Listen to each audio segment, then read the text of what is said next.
Hey everyone, welcome back. We're diving into something pretty cool today. Excerpts from, the power of zeroing in, the reshaping of Paul's life. Yeah, it's a deep look at the Apostle Paul and this, total shift in his life. Right, and the author uses this analogy of a BMW motorcycle. Yeah, powerful one too. Like a BMW S1000R. Yeah, wow. Okay, so we're talking... Serious power. Yeah. But the book's not just about raw power. It's about finding real strength by, focusing on what really matters. It is. It's about this idea of zeroing in. That's so intriguing. Yeah. So the text compares Paul's initial zeal to this BMW hitting 150 kilometers an hour in first gear, intense dedication. But what was he so dedicated to before everything changed for him? Well, the source goes into Paul's background as a devout Pharisee. He was totally committed to upholding the Mosaic law, even to the point of personal sacrifice. Okay, hold on. I'm thinking back to Sunday school. Who were the Pharisees again? Good question. They were a big Jewish sect known for their super strict interpretation of the law. Like the legal experts of their time, meticulously applying every detail of the Torah to daily life. Gotcha. So Paul wasn't just following the rules, he was making sure everyone else did too. Yeah, and not just enforcing them, but in the case of early Christians actually persecuting them. Oh, wow. The source even quotes Acts 8.3, where it describes Paul, then known as Saul, ravaging the church, entering house after house, dragging off men and women and committing them to prison. Intense. So we've got this picture of, super dedicated Paul going full speed ahead. And then what? What made him slam the brakes? That's where it gets really fascinating. The source uses this image of that same motorcycle picture. It's suddenly the engine just dies. All that power, completely useless. Whoa, I see it. It's this powerful analogy for Paul's encounter with Christ, that moment when everything he thought he knew about strength and purpose just stopped making sense. I'm starting to see how this zeroing in thing comes into play. Yeah. So was this a gradual change for Paul or a sudden realization? The source describes it as a radical, instant transformation. There's this powerful line that really captures it. Not only so, but I also count all things to be loss in view of the surpassing value of knowing Christ Jesus my Lord. All things to be lost. That's some pretty serious language. Yeah. What does that even mean exactly? Is it like losing something valuable, or is there more to it? Oh, there's definitely more. It's not just about losing your keys. It's like your entire house burning down. Okay, well. The word loss here translates from the Greek word zemia, and it carries a much heavier meaning, like damage, destruction, even a sense of threat. Wow, so it's like his whole world was flipped upside down. Absolutely. The source even connects this to something really interesting from Paul's life, his shipwreck experience on the way to Rome. Right, I remember that from the book of Acts. It's almost like his whole life had to be shipwrecked before he could chart a new course. Powerful. So he goes from hardcore persecuting Christians to this complete life upheaval. What happened next? How did this new faith change how he looked back on his past? Well, this is where things get really interesting. The source describes how Paul viewed his former life after his conversion, and the language it uses is pretty striking. He looked back at everything he'd been so passionate about, all his achievements, and called it, refuse or even excrement. Whoa, that's pretty harsh. Why would he use such strong language about his past? It's not like he was a bad guy before, right? Right, but to understand, we need to look at the original Greek. The word used in Philippians 3.8, often translated as rubbish or dung, had very specific meanings back then. Okay. In medical texts, it was used for things like constipation remedies. And in agriculture, animal waste. The stuff you just want to get rid of. It's like all the things he used to value, even his good deeds and strict adherence to the law, all became meaningless to him compared to his new faith. Exactly. And that's what's so powerful about Paul's transformation. It's not just a change of mind. It's a total reevaluation of his values. What he once saw as valuable, even righteous now, appears completely worthless in light of Christ. Wow. Okay, so we've got this high-powered motorcycle screeching to a halt and all the things Paul used to cling to suddenly becoming worthless. What happens next in this zeroing in process? What does it look like for Paul to rebuild his life from this, zero state? It's about finding a new foundation, Yeah. A new source of power and purpose. Think back to that motorcycle. The engine's off, but the journey isn't over. You just need a new way to move forward. So it's not about staying stuck at zero. It's about finding a new starting point. Exactly. And for Paul, that new starting point, that new engine was Christ. His whole understanding of right and wrong, of what it meant to live a good life, it was all redefined by his faith. That makes sense. But I'm thinking about our listeners. A lot of them might be thinking, okay, Paul's story is incredible, But what does this zeroing in idea look like for me? I'm not exactly facing Roman persecution. That's a great point. And the source doesn't give us a step-by-step guide, which I think is intentional. It's not about rules or practices. It's about a fundamental shift in how we see things, a reevaluation of our core values. So it's more about an internal change than external actions. Exactly. It's recognizing that our efforts, our accomplishments, even our drive for success, they don't ultimately define us. The source is challenging us to find our worth and purpose in something bigger than ourselves, something beyond what we achieve on our own. Okay, I'm with you, but how do we actually do that? How do we zero in on what truly matters, especially in our busy, goal-oriented world? Well, the source points to Paul's experience. He had to let go of everything he valued. His status, his knowledge, his reputation, these were all things he built his identity around, and yet he was willing to surrender them all because of his relationship with Christ. So is the first step identifying those things we hold on to, the things we think give us security and worth, and being willing to let them go? It's definitely a crucial step, and what we cling to might be different for everyone. It could be our careers, possessions, the need to be in control, even our own sense of being good. The source challenges us to see that while these things might have some value, they can't truly fulfill us. I see. But what about things we're usually encouraged to strive for, like being good, helping others, making a difference? Are those things considered worthless in this whole zeroing in framework? That's a great question. It gets to the heart of what the source is saying.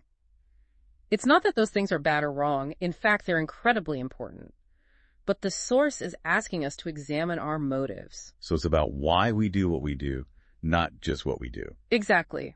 Are we acting out of duty or to earn God's favor or to make ourselves look good? Or are we acting out of a genuine love for God and others? A love rooted in gratitude for the grace we've received. That's a subtle but powerful difference. It's like the difference between doing things for God versus doing them with God. You said it perfectly.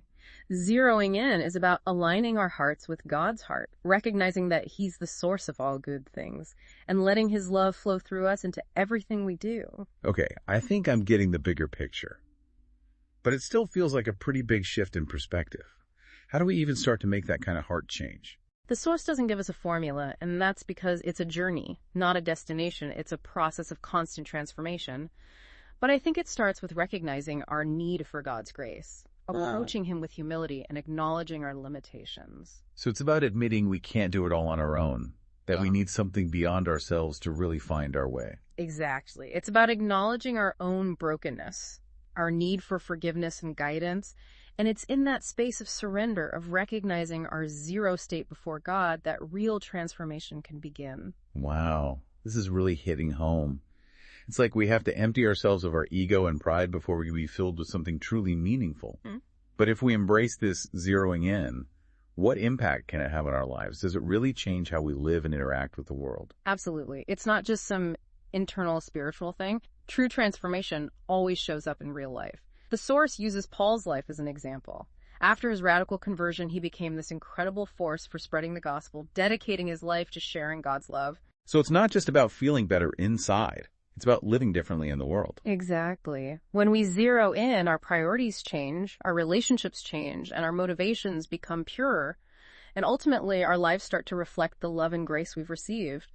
We become more compassionate, more forgiving, more generous, not because we have to, but because we genuinely want to share that transformative love. This is really powerful stuff. It makes me think about how zeroing in could apply to so many different parts of life. Yeah. Our relationships, our work, how we spend our time and resources. I'm feeling inspired, but I'm sure some listeners are thinking, okay, this all sounds great in theory, but how do I actually do this in my everyday life? That's a great question. And it's the perfect time to start exploring some practical steps we can take to begin this zeroing in journey. It's not about adding more to our already busy lives, but about subtle shifts in perspective and intention.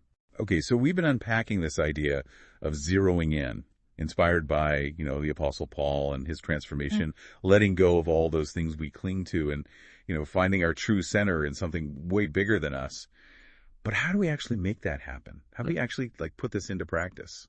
It's funny, right? The source doesn't give us a step-by-step manual, like 5 easy steps to zero in. Right. It's like the author's inviting us on this personal journey of discovery. Yeah, I get that. So it's not about adding another item to our to-do list. It's more like a shift in how we approach life. Exactly. Remember that image of the motorcycle, engines off, but the journey's not over. The source makes it clear that for Paul and for us, this whole transformation starts with recognizing our zero state before God. Yeah. Humility, acknowledging our limitations, opening ourselves up to his grace. So maybe the first step isn't about doing something, but being something. Like taking a real look inside and recognizing we need something more than ourselves. That's a great way to put it. It's about creating space to reflect. Asking those tough questions. What am I really looking for in life? What's driving me? Where do I find my worth? Those are big questions. It can feel kind of scary to face those truths about ourselves. Yeah. Where do we find the courage to do that? Well, the source reminds us we're not in this alone. One of the most practical things we can do is connect with God through prayer and spending time in his word. In those quiet moments when we seek him out and listen, that's when things start to become clear. So it's about shifting our focus outward, looking to something bigger than ourselves for wisdom and strength. Exactly. As we spend time in Scripture and talk to God honestly, we start to understand his heart, his values, what he wants for us. Our desires begin to line up with his, and our motivations become purer. We start to see things the way he sees them, recognizing how everything's connected and our place in it all. It's like resetting our internal compass, letting God guide us toward what really matters. But I think a lot of people struggle to fit those spiritual practices into their daily life. It's easy to get overwhelmed or let those good intentions slip away. You're right. It's not always easy to find that time and space. But even small, consistent steps can make a difference. Okay. Starting your day with a short prayer, reading a few verses before bed, taking a few moments here and there to just breathe and reconnect. Those little moments of mindfulness, intentional pauses to help us refocus. Exactly. And as we build those habits, something amazing happens. We become more tuned in to God's voice, more sensitive to his leading. Our actions come from a different place, not out of obligation or selfishness, but from a real desire to follow his will.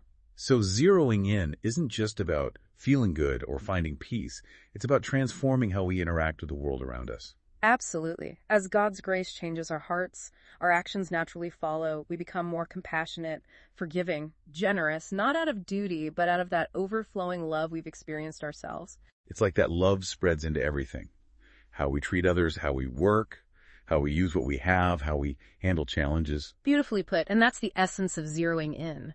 Real strength isn't about what we do or achieve on our own. It's about surrendering to God's grace, letting his love work through us, changing us from the inside out, and then going out and living lives that reflect his goodness. This has been an incredible deep dive. We've discovered so much more than just Paul's story.